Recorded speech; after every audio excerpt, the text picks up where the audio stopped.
Aujourd'hui, on va parler de la gauche et on va commencer par ce footix qui s'appelle Cauchemar, qui a une pépé football avec un bonnet, un t-shirt de foot, etc. qui très probablement vote soit socialiste ou Jean-Luc Mélenchon, qui nous partage cette vidéo d'une nana. Je sais pas si c'est une naine ou une gamine qui s'est maquillée, mais on voit qu'elle fait genre 1m15, d'accord.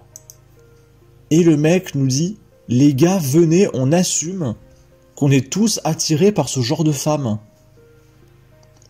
Donc ce monsieur, il est attiré par cette gamine de 15 ans ou cette naine, on sait pas trop.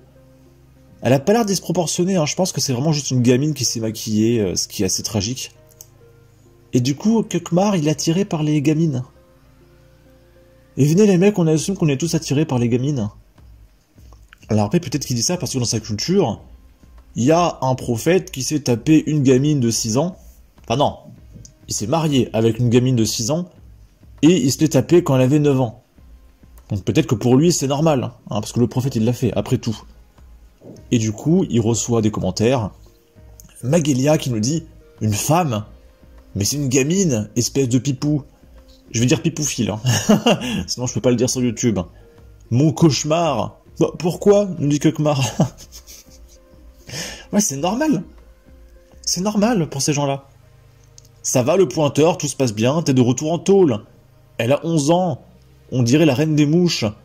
Bah déjà, les meufs de 12 ans, non. Et puis, bah non, en fait. Il faut être un SDF pour être attiré par ça.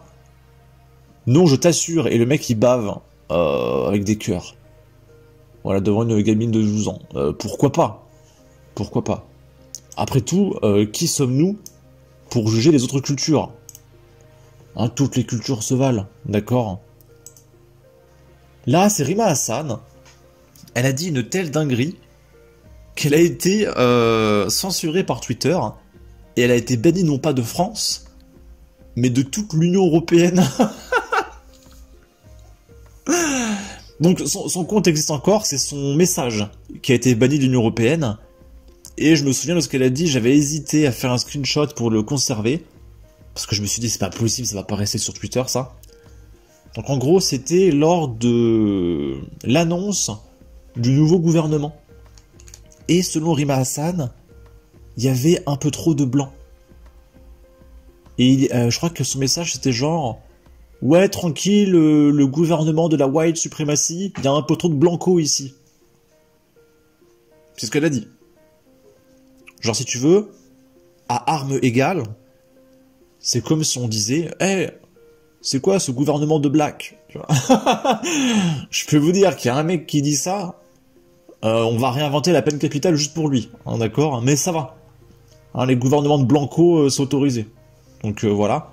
Et du coup, elle s'est fait bannir de Twitter, enfin son message s'est fait bannir de Twitter dans toute l'Europe. Madame Alain qui répond, tant mieux, peut-être qu'ils s'intéresseront davantage à la France qu'à la Palestine du coup. Là, c'est France 2. Donc je rappelle, France 2 reçoit des milliards, mais des milliards de subventions payées par nos impôts. D'ailleurs, là, je viens de payer 102 € d'impôts encore, là. C'est génial. Je veux payer plus d'impôts, s'il vous plaît, pour financer ça. Et du coup, France 2, avec nos impôts, a fait un reportage sur les pom-pom boys. Parce que les pom-pom girls, c'est pas trop saut 2024. Et en plus, il y a 2025 qui arrive. Donc il faut se préparer. Et France 2 met en avant les pom-pom boys. Voilà. Benjamin Cauchy qui nous dit... Un reportage sur des pom-pom boys sur le JT de France 2. Merci le contribuable, on privatise quand? Hashtag dette. Parce que oui, on est endetté, mais on dilapide 2 milliards pour que France TV fasse des reportages sur les pom-pom boys et demande des dons pour réparer le Fort Boyard qui a besoin de 9 millions. Voilà. Là, c'est Ercilia Soudé, elle va le faire. On en a parlé.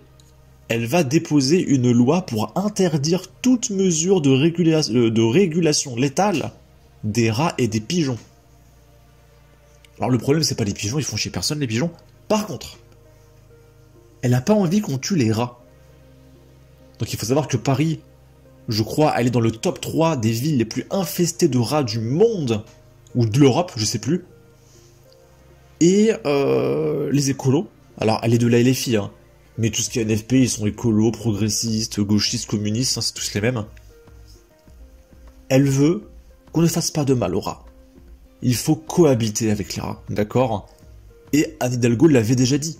Il va falloir apprendre à cohabiter avec les rats. Alors quand elle dit ça, évidemment, c'est pour les pauvres. Parce que je peux vous dire qu'à côté de la résidence de Anne Hidalgo, il n'y a pas de rats. Hein, sinon, elle ferait passer un amendement direct pour exterminer tous les rats du pays. Mais ça va, les rats, dans les cités HLM avec les pauvres, là, les clandestins qu'on ramène en France, pour qu'ils livrent les Uber Eats, qu'ils fassent les éboueurs, etc. Il faut qu'ils apprennent à vivre avec les rats, d'accord? On est tellement l'humanisme. Bon. Là, c'est Damien Rieu qui nous partage ceci, c'est quoi? Ah oui. En 2022, environ 3500 greffes de reins ont eu lieu, avec un temps d'attente médian de 2 ans et demi, et il y a eu 1700 demandes de titres de séjour pour soins de personnes qui avançaient des motifs d'insuffisance rénale. Donc ça veut dire que la moitié des mecs qui reçoivent un rein, c'est des clandestins.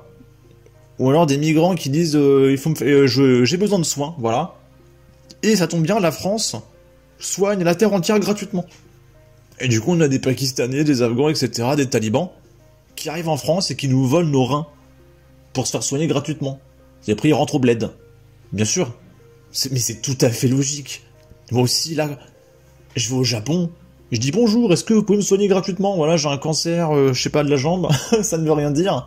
Et le Japon, ils vont dire, mais bien sûr, on va vous soigner. Et après, rentrez chez vous, voilà, c'est gratuit, c'est pour vous. Mais c'est tout à fait logique, évidemment. Et Damien Rieu nous dit, ils viennent voler jusqu'à nos reins. Vous vous rendez compte? On se fait voler nos reins, quoi. Mais c'est complètement dingue, quoi. C'est complètement dingue.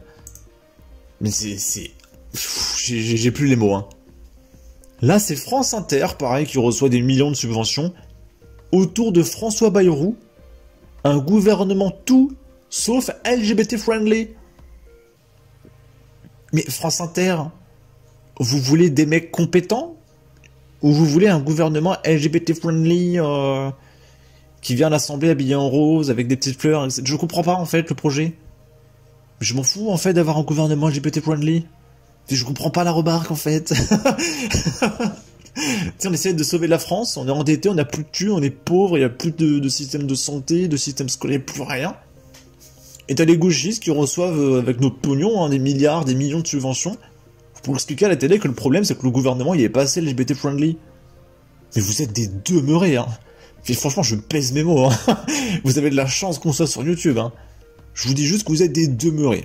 Voilà, mais vous êtes des demeurés. Mais vraiment, hein. C'est-à-dire que je pense que le matin, vous vous levez, je pense que vous vous bavez dessus, vous essuyez la bave sur l'oreiller là avant de vous lever. Et après vous faites c'est pas possible quoi. Sans déconner, c'est quoi ces gens? Mais c'est fini le LGBT wokisme. Tout le monde en prend conscience de ce désastre sur nos gosses. Et là c'est un mème, propagande LGBT, moi qui essaie de vivre ma vie. Encore heureux, vous voulez défendre la décadence aussi, non? 100 ans de prison. Et là c'est une affaire dont on a déjà parlé, je crois que le psychodélique en a parlé aussi. C'est un couple homo aux États-Unis qui ont adopté des garçons et qui les ont pointés. Et ils ont pris 100 ans de tôle. Et derrière, il y a une stat qui est apparue. Je dis juste les stats, hein, je dis rien, c'est les stats. Que les couples homo adoptent, mais genre, je sais plus c'est quoi, peut-être 70 ou 80% du temps, des petits garçons. Et pas des gamines. Des petits garçons précisément. Alors c'est les stats, vous en faites ce que vous voulez. Mais voilà. Là, c'est Thomas Joly qui revient sur sa performance lors des JO 2024, donc avec Aya Nakamura, le mec bleu à poil, je sais pas ce qu'il faisait, il faisait une prestation, et sur les trans là qui faisaient la scène, et il nous dit, j'ai voulu montrer la France réelle, et pas la France imaginaire. C'est-à-dire que pour ce bobo bourgeois, gauchiste, mondialiste, etc., la France réelle, c'est mon chat, la France réelle, c'est des trans qui parodient des religions avec des mecs bleus à poil, etc. Ça, c'est la vraie France dans son monde bourgeois. Mais là, c'est même plus de la déconnexion. Alors, soit il ment, soit le mec, vraiment, il sort pas de son quartier, il côtoie que des journalistes, des députés, des ministres, etc. C'est pas possible.